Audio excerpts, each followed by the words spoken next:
Good morning students. आज अपन royalty accounts का chapter करेंगे। ये बहुत आपको एक तरह से कह सकते हैं इम्पोर्टेंट चैप्टर भी है, क्योंकि इसमें से 20 मार्क्स का आपके क्वेश्चन आता है। रॉयल्टी जिसे अपन कहते हैं अधिकार शुल्क, यह वह राशि होती है जो एक व्यक्ति अपने अधिकारों के बदले दूसरे व्यक्ति से प्राप्त करता है। रॉयल्टी की डेफिनेशन के बारे में J.R. बॉटलीबर्ड ने कहा है कि अधिकार शुल्क का आशय उस रकम से होता है जो एक व्यक्ति दूसरे व्यक्ति को उसके द्वारा दिए गए कुछ विशेष अधिकारों के बदले में देता है।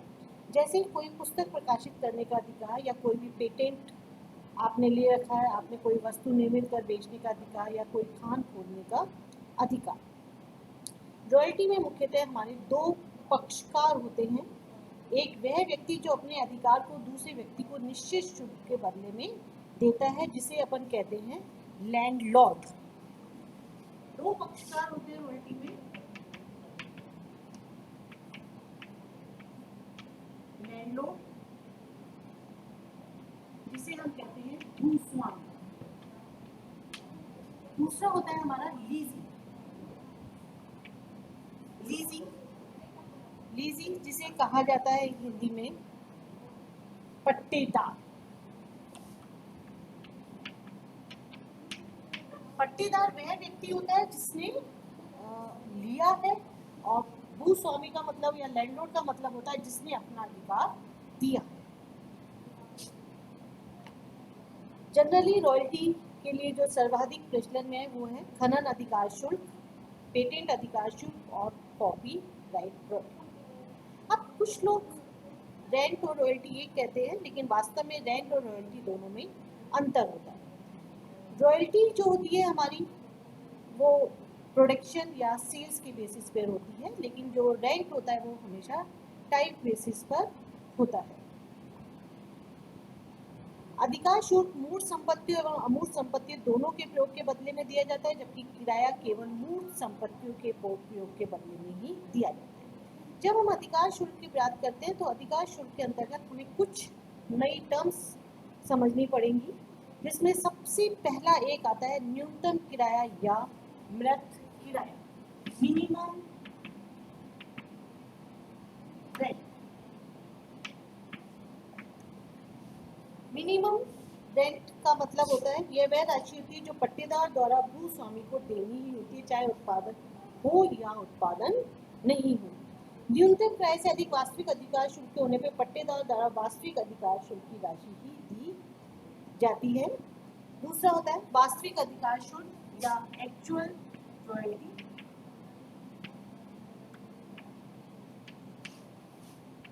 एक्चुअल रॉयल्टी या वास्तविक अधिकार शुल्क। वास्तविक अधिकार शुल्क जनरली प्रोडक्शन के बेसिस पे या सेल्स के बेसिस पे कैलकुलेट किया जाता है। वास्तविक अधिकार शुल्क निकालने का हमारा फॉर्मूला होता है production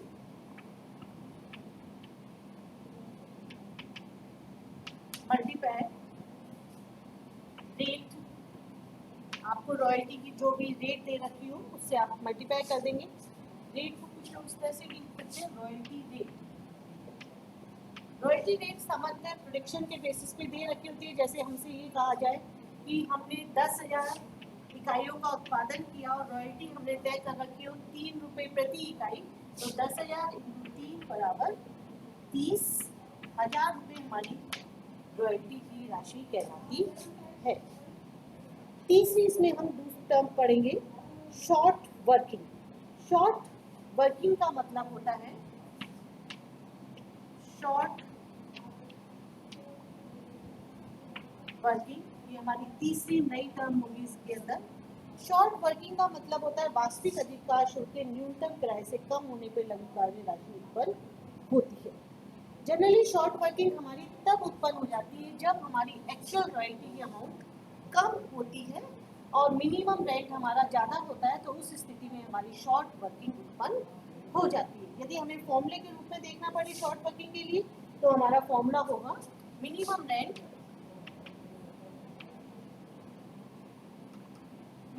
rent minus actual royalty.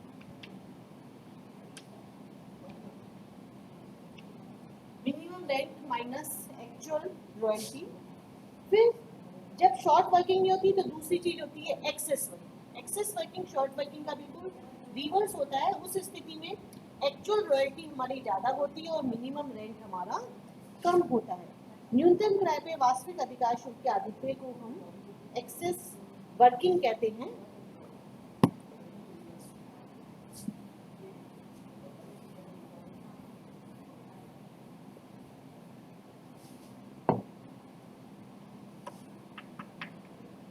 Access working is equals to actual royalty minus minimum rent. Actual royalty minus minimum rent.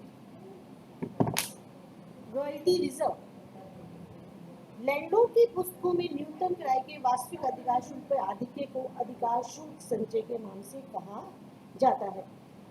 इसको अपन इस तरह से भी कह सकते हैं, यदि अपन लीजी की बात करते हैं तो लीजी की बुक्स में जो शॉर्ट वर्किंग होती है वो लैंडलॉर्ड की बुक्स में रॉयल्टी रिजर्व के नाम से जाना जाता है।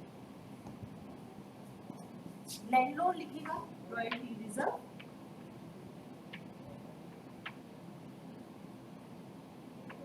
लीजी लिखता है इसको शॉर्ट वर्किंग।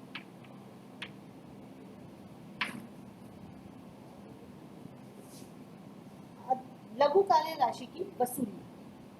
जनरली लघु कार्य राशि की वसूली के लिए अलग अलग नियम्स होते हैं। जैसे कुछ लोग ये कहते हैं कि लघु कार्य राशि को आपको कुछ सालों में वसूल करना है। कई बार ये नियम आता है कि लघु कार्य राशि को आगामी वर्षों में जब अधिकार्य राशि हमारी स्टार्ट हो जाएगी उसके बाद अपन वसूल कर सकते हैं, या फिर अनुबंध की जो हमारी अवधि के दौरान लघु कार्य राशि को वसूल कर लिया जाता है। ये क्वेश्चन में आपको बिल्कुल क्लियर लिखा हुआ होगा कि लघु कार्य राशि की वसूली हमें किस प्रकार से करनी है। लघु कार्य राशि में वसूली के बाद आता है शोधनीय लघु कार्य राशि। शोधनीय लघु कार्य राशि का मतलब होता है redeemable short working. Redeemable short working का मतलब होता है कि जब हमारी एक्सेस वर्किंग हो जाती है और उसमें से हम कोई भी राशि वसूल कर लेते हैं तो उसको अपन कहते हैं शोधनीय लघु कार्य राशि, या वह राशि जिसे वसूल करने का अधिकार पट्टेदार को आगामी वर्षों की अधिकार्य राशि में से हो जाता है। और अशोधनीय जिसको हमें वसूल करने की अवधि समाप्त हो जाती है राशि की। लघु कार्य राशि को वसूल करने की अवधि समाप्त होने पर वह राशि अशोधनीय राशि कहलाती है और अशोधनीय राशि को अपन प्रॉफिट एंड लॉस अकाउंट में जाके एप्लीकेट कर देते हैं। अब आता है इसमें जनरल एंट्रीज या अकाउंटिंग एंट्री।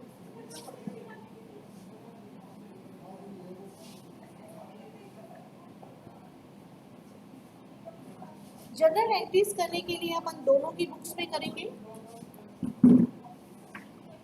लैंडलॉर्ड और लीज, भूस्वामी, पट्टेदार।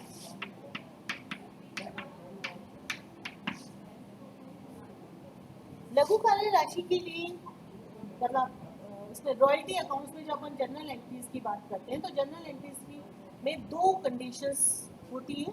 वैसे सामान्यतः तो तीन कंडीशंस होती हैं, लेकिन जो एंट्रीज होती है वो दो कंडीशंस में एक समान ही एंट्रीज होती है। इसलिए अपन ये भी कह सकते हैं कि अपन दो तरह से, लेकिन शुरुआत में अपन यही मान के चलेंगे कि अपने को तीन तरह से करनी है। सबसे पहले जब न्यूनतम किराए का हमारे पास कोई भी प्रावधान नहीं, जब न्यूनतम किराए का कोई प्रावधान ना हो।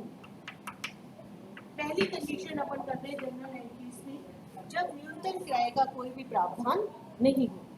जब न्यूनतम किराए का कोई भी प्रावधान नहीं होता तो सबसे पहली एंट्री सिंपल एंट्री होती है रॉयल्टी के ड्यू करने की। Royalty account debit, royalty account debit to landlord account, to landlord account, royalty account debit to landlord account royalty हमारे लिए एक खर्चा है और हम ये जानते हैं जितने भी खर्चे होते हैं उनको डेबिट किया जाता है, तो रॉयल्टी को अपन डेबिट करेंगे और लैंडलॉर्ड से ड्यू कर देंगे। Royalty account debit to landlord account, royalty की अमाउंट ड्यू हो जाएगी। अब जो हमारा भूस्वामी होता है उसके लिए रॉयल्टी एक इनकम होती है, तो इसलिए यहाँ पे होगी लीजेस अकाउंट डेबिट, बिल्कुल उसकी reverse, lessees account debit to royalty receivable account, to royalty receivable account. इसके बाद सेकेंड एंट्री करते हैं अपन भुगतान के लिए, ये ड्यू की हो गई। फिर अपन करेंगे पेमेंट की एंट्री। पेमेंट की जब अपन एंट्री करते हैं तो पेमेंट की एंट्री करते समय लैंडलॉर्ड राशि को प्राप्त करेगा और जो राशि को प्राप्त करता है उसको अपन क्या करते हैं, डेबिट करते हैं। Landlord account debit to bank account या कैश अकाउंट, आप कुछ भी लिख सकते हैं, मैंने यहाँ पे बैंक अकाउंट लिखा है, टू बैंक अकाउंट, क्योंकि कैश हमारे पास से जा रहा है इसलिए अपन ने उसको क्रेडिट किया है और लैंडलॉर्ड प्राप्त करने वाला है इसलिए अपन ने उसको डेबिट किया है। अब लैंडलॉर्ड की बुक्स में इसकी उल्टी होगी क्योंकि उनको प्राप्त हुआ है इसलिए वो डेबिट करेंगे। बैंक अकाउंट डेबिट टू लीजी, देने वाले थे इसलिए अपन ने इनको क्रेडिट कर दिया। अब लास्ट में अपन प्रॉफिट एंड लॉस अकाउंट में अमाउंट को ट्रांसफर कर देंगे, तो आपकी एंट्री होगी, जब भी कभी प्रॉफिट एंड लॉस अकाउंट में अमाउंट ट्रांसफर करते हैं तो हमेशा ध्यान रखिए कि जिस चीज को डेबिट कर रखा है उसको अपने को क्रेडिट करना पड़ेगा और क्रेडिट को अपन डेबिट करना। जैसे लीजिंग की बुक्स में यदि अपन एंट्री करते हैं तो यहाँ पे अपन ने रॉयल्टी को डेबिट कर रखा है तो अब इसको अपन क्या करेंगे, क्रेडिट कर देंगे और आपकी एंट्री होगी ट्रांसफर की, profit and loss account debit to royalty account. Landlord की बुक्स में इसका उल्टा चलेंगे, रॉयल्टी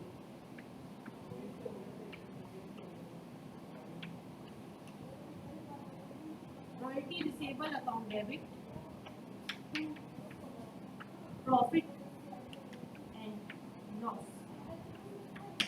बिल्कुल सिंपल है, जब अपन न्यूनतम क्रय का कोई भी प्रावधान नहीं रखते तो उस स्थिति में ना तो शॉर्ट वर्किंग की एंट्री होगी ना ही कोई दूसरी एंट्री होती है, सिर्फ सिंपल 3 एंट्रीज हमें करनी पड़ती है।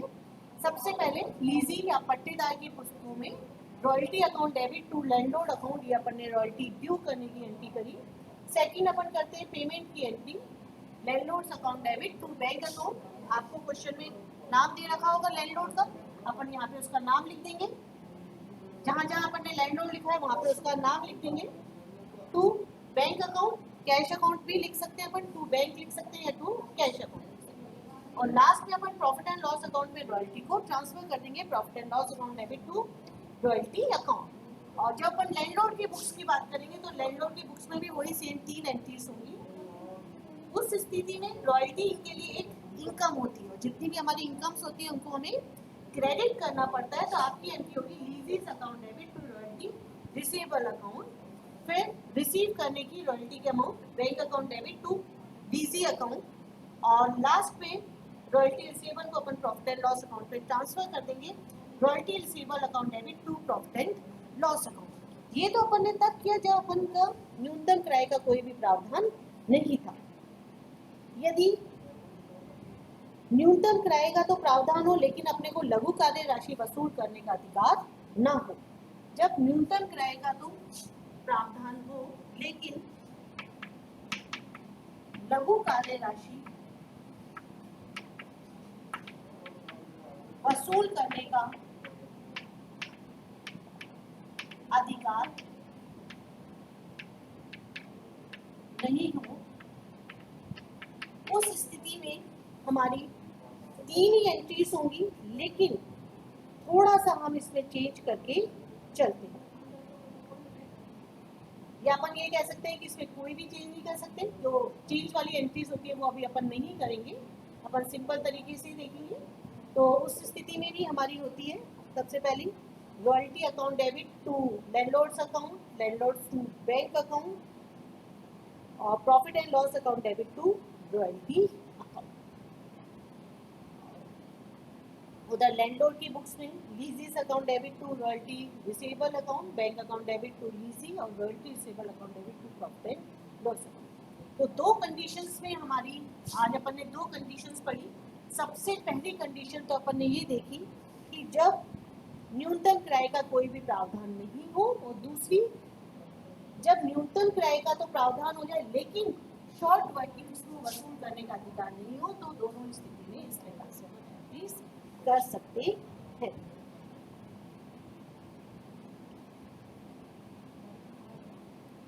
Thank you.